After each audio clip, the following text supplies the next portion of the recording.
विद्यार्थी मित्रों, આપણે પ્રકરણ 2 ની અંદર અંતિમ ચરણમાં આપણે 2015 માં HDI ની દ્રષ્ટિએ વિશ્વની સ્થિતિ શું છે એ આપણે આજના વિષયમાં જોઈશું. આજે આ પીરિયડની અંદર વિશ્વના 195 દેશો પૈકી 188 દેશોને આપણે અભ્યાસમાં લીધા છે. એમાં 2015 માં માનવ વિકાસ અહેવાલ ની અંદર જે 2015 માં માનવ વિકાસ અહેવાલ રજૂ થયો એની અંદર 2014 માં વિશ્વના દેશોની માનવ વિકાસની સ્થિતિ શું હતી એ આપણે આ કોષ્ટકમાં જોવાની છે. મિત્રો, આ કોષ્ટકની અંદર આમ કુલ 6 દેશો ઉદાહરણમાં લીધા છે, પણ પ્રથમથી અંતિમ ચરણ સુધી કુલ 188 દેશો આપણે આવરી લેવાયા છે, જેને માનવ વિકાસની દ્રષ્ટિએ 4 વિભાગ પાડવામાં આવે છે. પહેલો વિભાગ છે સૌથી વધુ માનવ વિકાસ વાળા દેશો, બીજો નંબર વધુ માનવ વિકાસ વાળા દેશો, ત્રીજો નંબર મધ્યમ માનવ વિકાસ વાળા દેશો અને છેલ્લે સૌથી ઓછા અથવા નીચા માનવ વિકાસ વાળા દેશોની આ કોષ્ટકમાં વાત કરીશું. હવે આપણે જોઈશું કે વિશ્વના દેશોમાં નોર્વે ની અંદર સૌથી ઊંચો માનવ વિકાસાંક પ્રાપ્ત થાય છે. નોર્વેની અંદર HDI માં મૂલ્ય અને ક્રમ 2014 માં જોઈએ તો મિત્રો નોર્વે ની અંદર માનવ વિકાસાંક 0.944 ક્રમ હતો. આપણે જોઈ ગયા કે HDI એટલે માનવ વિકાસાંક એ 0 થી 1 વચ્ચે લેવામાં આવે છે. વિશ્વ વિકાસ અહેવાલની અંદર આ માનવ વિકાસાંક એટલે કે HDI નું મૂલ્ય છે 0 થી 1 વચ્ચે. તો આ દ્રષ્ટિએ જોવા જઈએ તો નોર્વે નું મૂલ્ય 0.944 અંક સાથે નોર્વેનો વિશ્વમાં પ્રથમ ક્રમ આપતો હતો 2014 માં.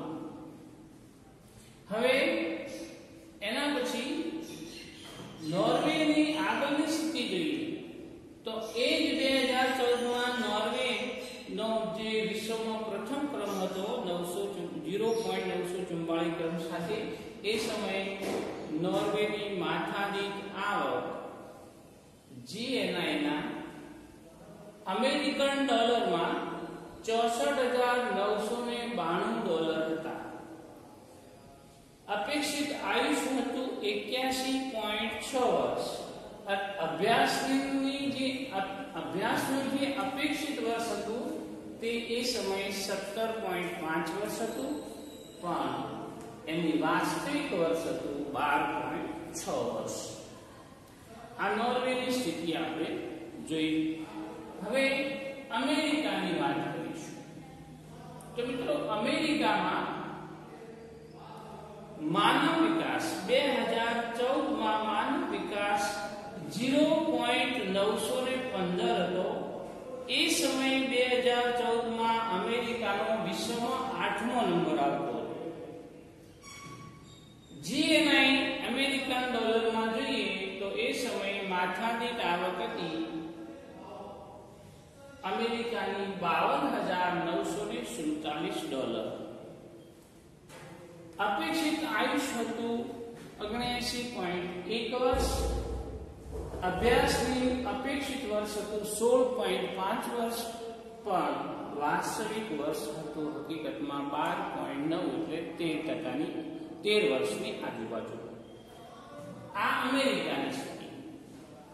પછી ચીનની વાત કરીએ તો 2014 માં ચીનનું મૂલ્ય હતું 0.727 ક્રમાંક સાથે ચીનનો 90મો ક્રમ આવતો હતો.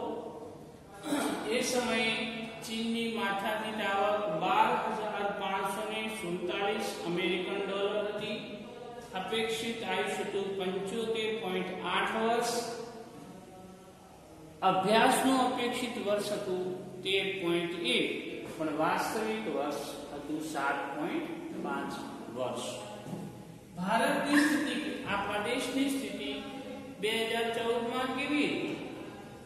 તો ભારતની અંદર 2014 માં HDI નું મૂલ્ય હતું 0.690 આંક સાથે 130મો નંબર ભારતનો આવતો. 690 આંક સાથે 130મો નંબર ભારતનો 2014 માં આવતો હતો. એ સમયે ભારતની માથાદીઠ આવક 5,497 અમેરિકન ડોલર હતી. અપેક્ષિત આયુષ્ય હતું 68 વર્ષ અને અભ્યાસનું અપેક્ષિત વર્ષ હતું 11.7 વર્ષ, પણ વાસ્તવિક વર્ષ હતું 5.4 વર્ષ. પાકિસ્તાનની વાત કરીએ તો પાકિસ્તાનની અંદર 2014 માં HDI નું મૂલ્ય હતું 0.538. એ સમયે પાકિસ્તાનનો વિશ્વમાં 188 દેશોમાં 147મો નંબર આવતો હતો. એ સમયે પાકિસ્તાનની માથાદીઠ આવક હતી 4,866 અમેરિકન ડોલર.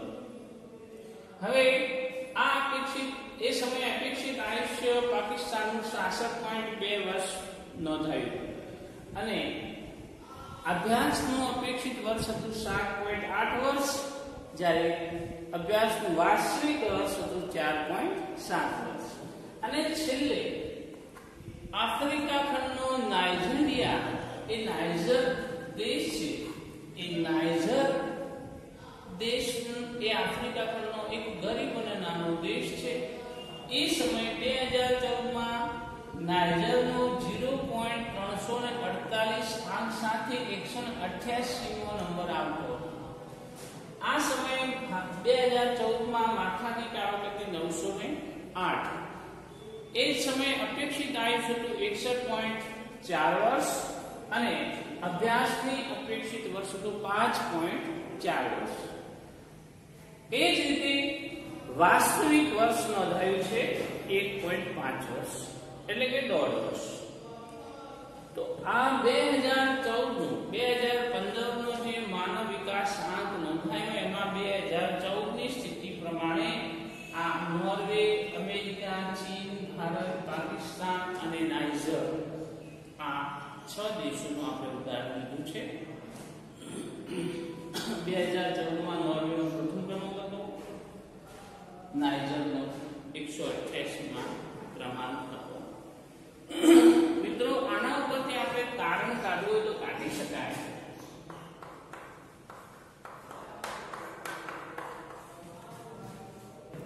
તારણો.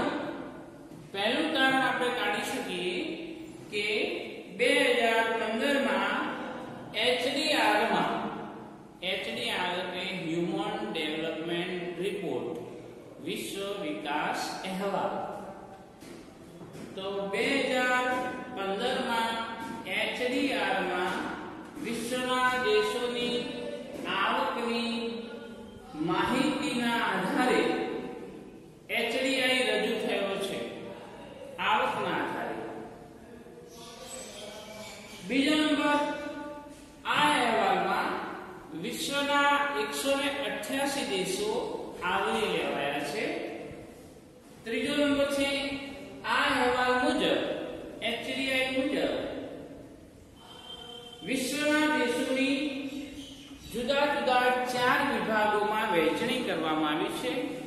હમણાં જ મેં વાત કરી કે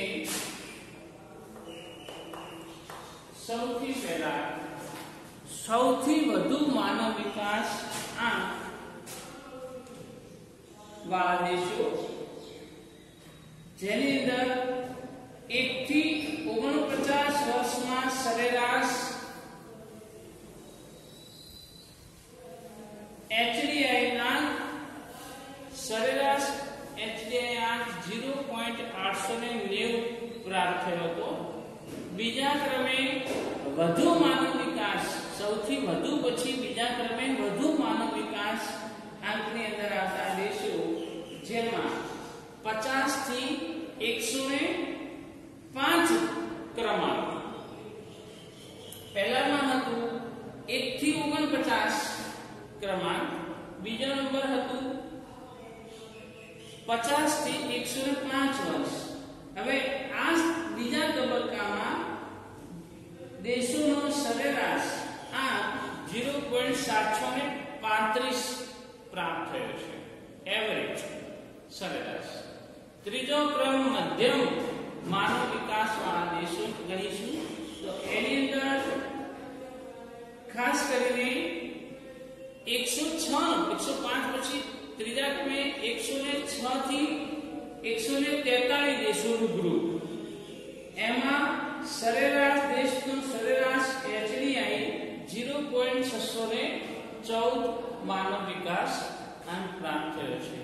અને છેલ્લે 144 થી શરૂ કરીને છેલ્લે 188 સુધી ના દેશના જૂથમાં મિત્રો માનવ વિકાસ આંક હતો 0.944 અને એ સમયે 144 થી 188 ના ચોથા ગ્રુપમાં માનવ વિકાસ એટલે HDI દેશોનો સરેરાશ મૂલ્ય HDI 0.493 હતું અને એ સમયે ભારતનો નાઇજરનો છેલ્લો દેશ નાઇજરનો ક્રમાંક 188 માં આવતો હતો. તો મિત્રો આ ત્રીજું તારણ. ચોથું તારણ જોઈશું આપણે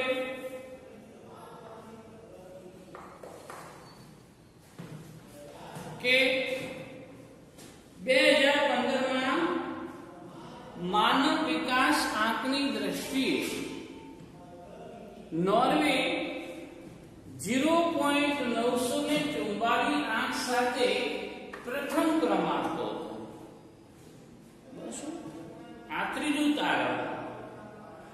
ચોથું તારણ આપણે આપવું હોય તો આપી શકીએ કે ભારતના HDI 0.609 ક્રમાંક સાથે ભારતનો 0.900 મૂલ્ય સાથે ભારતનો ક્રમાંક હતો 130મો. તો મિત્રો અહીંયા આપણે ભારતનો 130મો નંબર આવે છે. પછી ભારતનો ખાસ કોઈ જોઈએ તો ભારતનો કયા ગ્રુપમાં નંબર આવશે તો એમ કહી શકાય કે ભારત મધ્યમ માનવ વિકાસ આંક ધરાવતો દેશ કહેવાય છે. કેવો કહેવાય છે? મધ્યમ માનવ વિકાસ આંક. કારણ કે ચાર જૂથોમાં મધ્યમની અંદર 106 થી 143 આ મધ્યમ માનવ વિકાસ આંક આપણે ત્રીજું ગ્રુપ જોયું. તેમાં ભારતનો 106 થી 143 વચ્ચે એટલે કે 130મો નંબર આવે છે. એટલે ભારતને મધ્યમ માનવ વિકાસ આંકની અંદર આવતો દેશ કહી શકાય. એના પછીનું કારણ છે 2015 પાકિસ્તાનની વાત કરીએ, 2015 માં નાઇજરની વાત, જે સૌથી ગરીબ દેશ છે, એ નાઇજરનો HDI માં મૂલ્ય એનું માનવ વિકાસાંક HDI નું મૂલ્ય હતું 0.348 માં ક્રમે અને નાઇજર સૌથી નીચા માનવ વિકાસ આંકના ગ્રુપમાં આવે છે. એનો છેલ્લો નંબર છે 148 અને એ સમયે એનું મૂલ્ય હતું 0.348. હવે છેલ્લે 8મો નંબર વાત કરીએ તો વિશ્વની 51.6% વસ્તી, અડધાથી થોડી વધારે, વિશ્વની 51.6% વસ્તી મધ્યમ માનવ વિકાસ આંકની અંદર આવે છે. એટલે કે એવા લોકો જે 51 વિશ્વના દેશોના 51.6% લોકો મધ્યમ માનવ વિકાસ વાળા રાષ્ટ્રોમાં વસે છે. મધ્યમ માનવ વિકાસ વાળા રાષ્ટ્રોમાં. પછી 18.4% વસ્તી જે છે એ સૌ નીચા વિકાસ વાળા દેશોમાં વસતા હોય છે. અને છેલ્લે 30% વસ્તી, વિશ્વમાં 30% વસ્તી એ ખૂબ ઊંચા, એટલે પહેલો નંબર, અને બીજો નંબર ઊંચા માનવ વિકાસ વાળા દેશોમાં વસવાટ કરે છે. તો સૌથી ઊંચા અને ઊંચા પહેલા બે જૂથમાં વિશ્વની વસ્તીના 30% વસ્તી વસવાટ કરે છે. તો મિત્રો, આ તારણ પરથી આપણે જોઈ શકીએ કે ભારત એક ત્રીજા એટલે કે મધ્યમ માનવ વિકાસ આંકવાળા દેશોમાં એનો સમાવેશ થાય છે અને નાઇજર જેવા દેશોને ઊંચા અને સૌથી ઊંચા માનવ વિકાસવાળા દેશોમાં સમાવેશ થાય છે. તો મિત્રો, આ છે આપણે HDI ની સ્થિતિ. વિશ્વમાં વિશ્વની દ્રષ્ટિએ HDI ની દ્રષ્ટિએ વિશ્વની સ્થિતિ કેવી છે એ આ કોષ્ટક ઉપરથી આપણે જોઈ શકીએ. હવે એના પછીનો ટોપિક છે છેલ્લે HDI નું શું મહત્વ છે અર્થતંત્રમાં. HDI નું મહત્વ શું છે એ આપણે નજર મારીશું મિત્રો, કારણ કે પરીક્ષાની અંદર 3 ગુણમાં ઘણીવાર પૂછાય.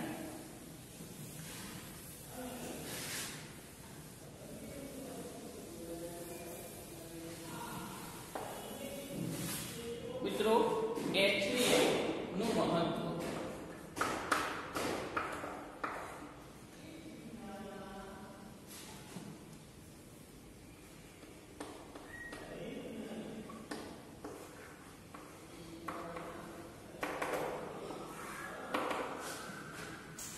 તો આમ જોવા જઈએ તો HDI નું વિશ્વના દેશોમાં બહુ મહત્વ છે મિત્રો.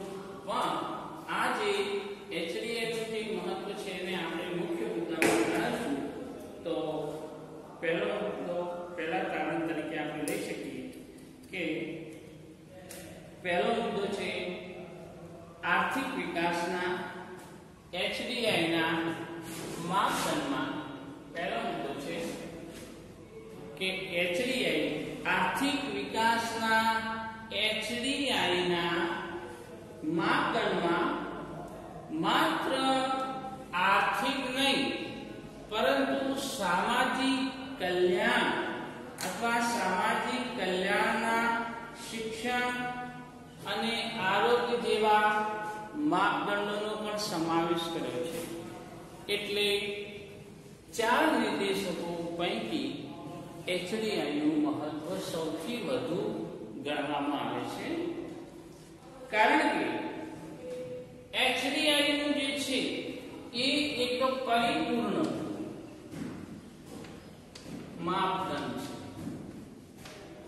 આર્થિક વિકાસના 4 નિર્દેશકોમાં આ નિર્દેશકને પરિપૂર્ણ માપદંડ ગણવામાં આવે છે. આ પહેલું મહત્વ. બીજું મહત્વ એ છે કે HDI માં આર્થિક નીતિ ઘડનારાઓને HDI એ આર્થિક નીતિ જે ઘડે છે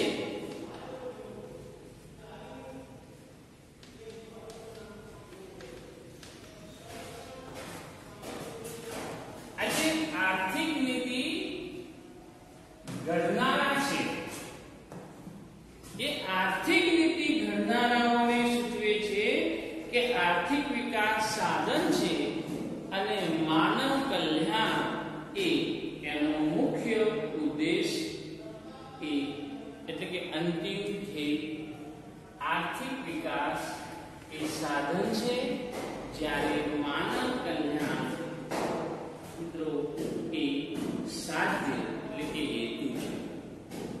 આ ત્રીજું મહત્વ છે.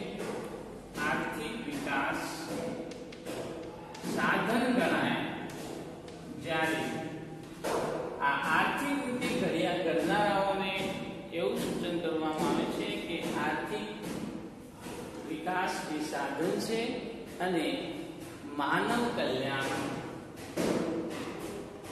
એ ઉદ્દેશ અથવા તો હેતુ છે, સાધ્ય છે. આ બીજું મહત્વ. ત્રીજા મહત્વ તરીકે જોઈએ તો સાચી પ્રગતિ બરાબર આર્થિક પ્રગતિ. ત્રીજા મહત્વ તરીકે આપી શકીએ કે સાચી પ્રગતિ કોને કહેવાય? બરાબર આર્થિક પ્રગતિ વત્તા સામાજિક પ્રગતિ. જે રીતે આર્થિક અને સામાજિક બંને પ્રગતિ થઈ હોય તો જ એ સાચી પ્રગતિ કહેવાય, જે આ માપદંડની અંદર આપણે જોઈ શકીએ છીએ. પછી છેલ્લે ચોથા નંબરનું મહત્વ છે કે એચડીઆઈ એ વિધેયાત્મક છે.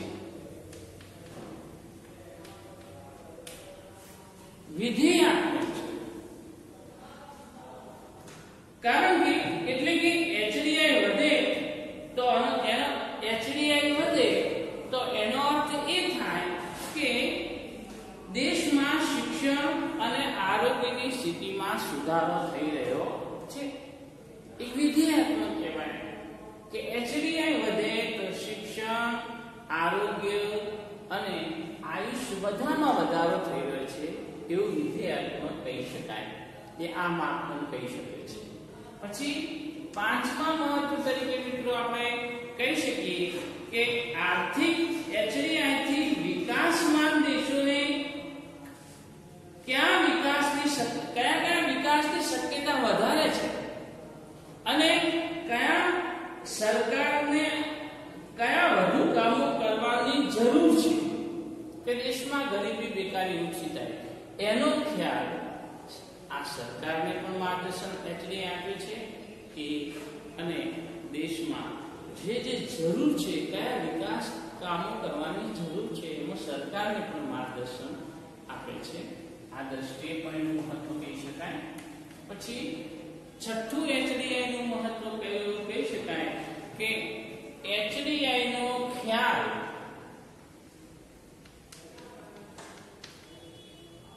વધુ પ્રગતિશીલ છે. વધુ પ્રગતિશીલ મિત્રો આ એટલે ચોથો નિર્દેશક એ વધુ પ્રગતિશીલ માનવામાં આવે છે. અને છેલ્લે છે કે છેલ્લું મહત્વ છે કે એચડીઆઈ દ્વારા વિકાસમાન દેશો અને વિકસિત દેશો વચ્ચેની આર્થિક અને સામાજિક પરિસ્થિતિનો ખ્યાલ આપે છે. એટલે વિકસિત અને વિકાસશીલ દેશ બધા દેશો માટે આ એચડીઆઈ એક મહત્વનો ખ્યાલ આપે છે, સમજાવે છે. તો મિત્રો આવા 6 થી 7 જેટલા મુદ્દામાં આપણે આ છેલ્લો નિર્દેશક એચડીઆઈ નું મહત્વ સિદ્ધ કર્યું. અહીંયા આપણે આર્થિક વિકાસના નિર્દેશકો 4 પૂર્ણ કર્યા છે. એ સાથે આપણું પ્રકરણ બીજું પણ પૂર્ણ છે. હવે આપણે સ્વાધ્યાય કાર્ય આપીશું. મિત્રો આપણા ગ્રુપની અંદર જે સ્વાધ્યાય કાર્ય આપવામાં આવે એને પદ્ધતિસર 200 પેજથી અધિક પેજના ચોપડામાં નોંધ કરતા રહેશો. પછી આપેલા પ્રશ્નોના ઉત્તરો સુંદર અક્ષરે લખતા રહેશો અને પરીક્ષા લક્ષી તૈયારી ખાસ કરવાની રહેશે. મિત્રો, આ પુસ્તક કે અન્ય સાહિત્ય વાંચતા રહેશો. વિડીયોમાં શક્ય એટલું ધીમી ગતિએ શાંતિસર સાંભળજો. પછી એને પુસ્તકમાં વાંચજો. પુસ્તકમાં વાંચ્યા પછી એનું મનન કરીને પ્રશ્નનો ઉત્તર તૈયાર કરવો પડશે અને એના આધારે આપણે લખવું પણ પડશે અને સ્વાધ્યાય પણ આપેલું લખવું પડશે. તો આ રીતે આપણે તૈયારી કરીશું તો પરીક્ષાની અંદર સારા ગુણ પ્રાપ્ત થશે. અસ્તુ.